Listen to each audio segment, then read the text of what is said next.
Konon, Nyi Roro Kidul merupakan putri kerajaan Sunda yang diusir ayahnya karena ulah ibu tiri. Kedudukan Nyi Roro Kidul, teman-teman, sebagai Ratu Lelembut Tanah Jawa menjadi motif populer dalam cerita rakyat dan mitologi. Selain juga dihubungkan dengan kecantikan putri-putri Sunda.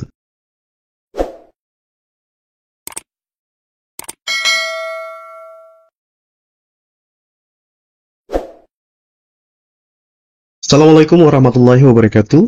Selamat datang dan selamat bertemu kembali teman-teman di Kakak Jo Channel. Taqabbalallahu minna wa minkum taqabbal ya karim. Selamat Hari Raya Idul Adha 1444 Hijriah. Semoga hikmah dan esensi kurban dapat kita implementasikan dalam kehidupan sehari-hari dalam menuju hamba yang bertakwa. Teman-teman, pada kesempatan kali ini, Kakak Jo akan membagikan sebuah tulisan yang ditulis oleh Mas Darul KH pada Jumat 21 Oktober tahun 2022 yang kemarin, tentang menguak mitos Nyi Roro Kidul, penguasa pantai selatan dan larangan baju hijau. Sebelum Kakak Jo membacakan tulisan tersebut serta membagikan buat teman-teman semua, Kakak Jo berharap semoga teman-teman sudi untuk terus memberikan dukungan terhadap pengembangan channel ini agar mampu berkembang lebih baik dan lebih maju. Jangan lupa untuk men-like video ini, men-share, membagikan buat teman-teman yang ingin membagikan video maupun channel ini, dan buat teman-teman yang belum subscribe, mohon dengan sangat untuk men-subscribe channel ini. Jangan lupa pula untuk menekan tombol lonceng agar teman-teman dapat update video-video terbaru dari Kakak Jo Channel. Berikut tulisan tentang menguak mitos Nyi Roro Kidul, penguasa pantai selatan dan larangan baju hijau buat teman-teman semua.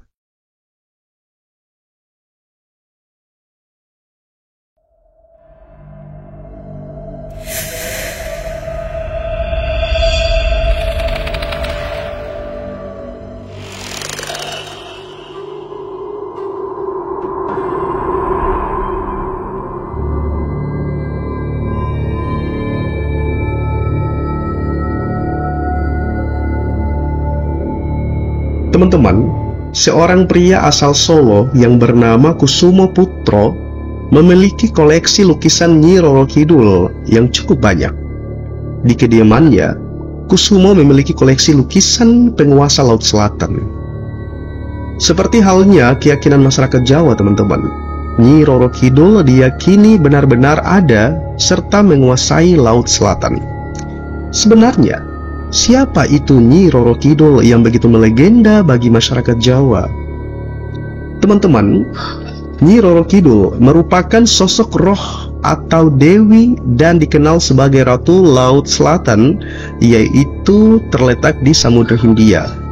Konon, Nyi Roro Kidul merupakan putri kerajaan Sunda yang diusir ayahnya karena ulah ibu tiri. Kedudukan Nyi Roro Kidul, teman-teman, sebagai Ratu Lelembut Tanah Jawa menjadi motif populer dalam cerita rakyat dan mitologi. Selain juga dihubungkan dengan kecantikan putri-putri Sunda. Masyarakat Sunda, teman-teman, mengenal legenda mengenai penguasa spiritual Laut Selatan Jawa Barat yang berwujud perempuan cantik yang disebut Nyi Roro Kidul. Legenda yang berasal dari kerajaan Sunda Pajajaran berumur lebih tua daripada legenda kerajaan Mataram Islam pada abad ke-16. Meski demikian, teman-teman, penelitian antropolog dan kultur masyarakat Jawa dan Sunda mengarahkan legenda Ratu Laut Selatan Jawa kemungkinan berasal dari kepercayaan animistik prasejarah yang jauh lebih tua lagi, teman-teman. Dewa Prahindu Buddha dari Samudra Selatan. Ombak Samudra Hindia yang ganas di pantai selatan Jawa, badai serta terkadang tsunami-nya kemungkinan telah membangkitkan rasa hormat serta takut terhadap kekuatan alam, yang kemudian dianggap sebagai alam spiritual dewata serta lelembut yang menghuni lautan selatan yang dipimpin oleh ratu mereka, sesosok dewi yang kemudian diidentifikasi sebagai Ratu Kidul. Selain ombak besar dan sejumlah misteri yang belum terungkap, teman-teman, pantai selatan memiliki sisi mistis yang sangat kuat. Karenanya, hingga sekarang, di zaman modern ini pun, masyarakat masih kerap mempertanyakan asal-muasal legenda Nyi Roro Kidul tersebut. Masih teman-teman akan jumpai hingga kini, masyarakat melakukan ritual di pantai selatan. Dalam Kamus Besar Bahasa Indonesia, KBBI, mitos adalah cerita suatu bangsa tentang dewa dan pahlawan zaman dahulu, mengandung penafsiran tentang asal-usul semesta alam, manusia, dan bangsa tersebut, mengandung arti mendalam yang diungkapkan dengan cara gaib. Teman-teman, sebuah artikel Lembaga Ilmu Pengetahuan Indonesia atau LIPI menyebutkan masyarakat sebetulnya mempunyai pengetahuan yang berbasis kearifan lokal dalam bentuk mitos dan dongeng untuk menyikapi terjadinya bencana. Mitos dan dongeng sebetulnya bentuk keingintahuan masyarakat pada masa lalu terhadap peristiwa alam. Penemuan fakta sains memang dapat berkembang dan mitos. Sebuah artikel Lembaga Ilmu Pengetahuan Indonesia atau LIPI teman-teman menyebutkan masyarakat sebetulnya mempunyai pengetahuan berbasis kearifan lokal dalam bentuk mitos dan dongeng untuk menyikapi terjadinya bencana. Mitos dan dongeng sebetulnya bentuk keingintahuan masyarakat pada masa lalu terhadap peristiwa alam. Penemuan fakta sains memang cepat dan dapat berkembang dari mitos. Mitos Nyi Roro Kidul Laut Selatan teman-teman senantiasa dihubungkan dengan keberadaan Nyi Roro Kidul. Mitos ini melegenda dalam kehidupan masyarakat yang mempercayai bahwa Nyi Roro Kidul merupakan penguasa Laut Selatan. Dia digambarkan sebagai sosok wanita yang berparas cantik dan bergaun hijau. Di Laut Selatan, dia memiliki tahta pada kerajaan besar yang terdiri atas para lelembut atau makhluk halus. Teman-teman, berbagai ritual kerap dilakukan warga di sekitar pantai selatan sebagai ungkapan terima kasih kepada Nyi Roro Kidul. Terkait mitos Nyi Roro Kidul, memang belum ada penjelasan ilmiah yang dapat mematahkan kisah tersebut. Namun, teman-teman, sebuah penelitian mampu menjawab kejadian gelombang besar yang konon terjadi di Laut Selatan dan ada hubungannya dengan Nyi Roro Kidul. Dikisahkan teman-teman, Penembahan Senopati yang merupakan pendiri kerajaan Mataram Islam pergi mencari bantuan ke penguasa Laut Selatan serta penguasa Gunung Merapi ketika kerajaannya akan diserang oleh kerajaan Pajang. Bantuan tersebut pun direstui. Gunung api meletus dan mengalirkan lahar hingga menggagalkan rencana pasukan kerajaan Pajang. Penembahan Senopati juga mendapat dukungan dari Nyi Roro Kidul berdasarkan babat tanah Jawi. Sebelum mendirikan kerajaan, Panembahan Senopati melakukan semedi. Semedi tersebut membuat hawa panas yang menyebabkan gelombang besar. Akhirnya teman-teman, Nyi Roro Kidul, sang penguasa pantai selatan, menemui Panembahan Senopati dan memintanya berhenti karena gelombang tersebut mengganggu rakyatnya. Nyi Roro Kidul teman-teman berjanji ke Panembahan Senopati untuk membantu mendirikan kerajaan Mataram Islam. Menurut peneliti LIPI Eko Yulianto, gelombang besar itu metafora tsunami raksasa yang pernah terjadi di selatan Jawa. Selain itu teman-teman, Eko mengatakan bahwa itu merupakan kecerdasan politik Panembahan Senopati dalam mengemas kejadian alam yang benar-benar terjadi untuk mendapatkan legitimasi politiknya. Eko menemukan teman-teman bahwa terjadi gempa bumi pada 5 Januari 1699 di Jawa. Gempa tersebut kemungkinan besar berasal dari jalur subduksi di selatan Jawa. Terdapat waktu-waktu yang sesuai antara temuannya itu dengan kisah percintaan Nyi Roro Kidul dan Panembahan Senopati.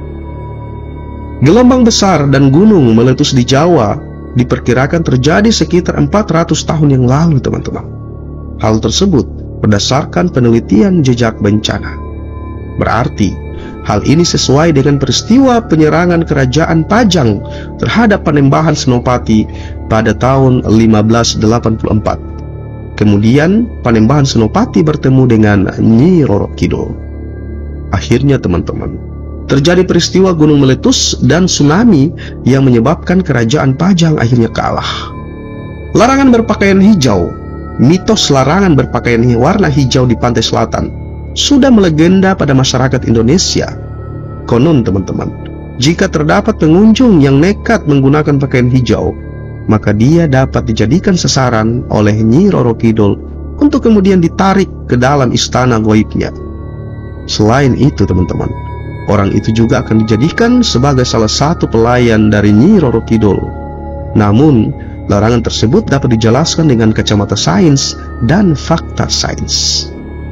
Teman-teman, dalam ilmu pengetahuan, air laut memang tampak berwarna biru, tetapi dasar laut yang terdiri atas karang, rumput laut, hingga pasir yang terkena sinar matahari akan membuat laut berubah terlihat keruh hingga berwarna kehijauan.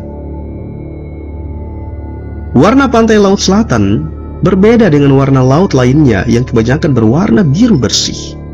Pantai selatan didominasi oleh ombak laut yang tinggi serta besar dengan didominasi warna hijau.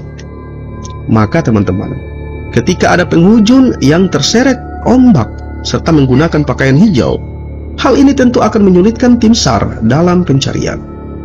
Orang hilang pantai selatan Jawa dikenal sebagai pantai yang sangat berbahaya. Teman-teman, di pantai selatan, seringkali orang hilang ketika berenang di laut. Masyarakat meyakini bahwa hilangnya pengunjung tersebut karena Nyi Roro Pratu Kidul. Namun, fakta kenapa banyak orang hilang di pantai selatan ini dapat dijelaskan oleh ilmu pengetahuan tentunya. Dunia sains mengenal adanya fenomena yang disebut sebagai rip current atau arus pecah. Arus yang mematikan ini dapat ditemukan di laut dengan ombak besar seperti di pantai selatan Jawa. Arus pecah dapat terjadi akibat dua gelombang atau lebih yang bertemu serta menerjang bibir pantai. Teman-teman, melansir jurnal Oceanography pada 2015 yang diterbitkan oleh Universitas Diponegoro, rip current bergerak dari pantai menuju laut dan dapat terjadi setiap hari dengan kondisi yang bervariasi, mulai dari kecil hingga yang paling berbahaya. Rip current dalam kondisi paling berbahaya dapat menyeret orang ke tengah laut. Ombak rip current teman-teman lebih mematikan 10 kali lipat karena dapat mengintai manusia secara tak terlihat. Rip current mempunyai arus yang super kuat serta cepat. Kecepatannya dapat mencapai 29 km per jam atau 8 meter per detik. Apabila seseorang masuk serta terjebak dalam rip current, maka orang tersebut akan sulit untuk diselamatkan. Demikian teman-teman, sebuah artikel tulisan yang menarik buat teman-teman semua, buat kita semua tentunya, menambah referensi pengetahuan tentang menguak mitos dari Nyi Roro Kidul penguasa pantai selatan dan mitos larangan baju hijau. Tadi Kakak Jo sudah membacakan dari isi artikel ini beberapa fakta sains serta analisis daripada saintifik mengapa banyak kecelakaan orang hilang di pantai selatan, karena fenomena alam di pantai itu, ombaknya serta arus pada laut pantai selatan begitu sangat mematikan, sehingga memungkinkan orang-orang akan terjebak pada situasi yang sangat dramatis dan sangat mematikan. Selanjutnya diserahkan kepada teman-teman, apakah tetap berpegang teguh kepada keyakinan tentang kepercayaan terhadap Nyi Roro Kidul atau kembali percaya dengan fakta dan penemuan saintifik yang telah Kakak Jo bagi buat teman-teman semua. Demikian teman-teman, sebuah tulisan yang Kakak Jo kutip dari karanganyar.inews.id. Semoga teman-teman terhibur, bermanfaat, mengedukasi buat kita semua dan menambah referensi tentunya. Dan Kakak Jo mohon untuk sudi kiranya mendukung pengembangan channel ini. Jangan lupa like videonya, share atau bagi, komen. Dan buat teman-teman yang belum subscribe, mohon bersedia untuk mensubscribe channel ini. Demikian sekali lagi teman-teman yang dapat Kakak Jo bagi buat teman-teman semua. Dan insya Allah kita akan ketemu di lain waktu. Dan Kakak Jo akhiri, Assalamualaikum warahmatullahi wabarakatuh.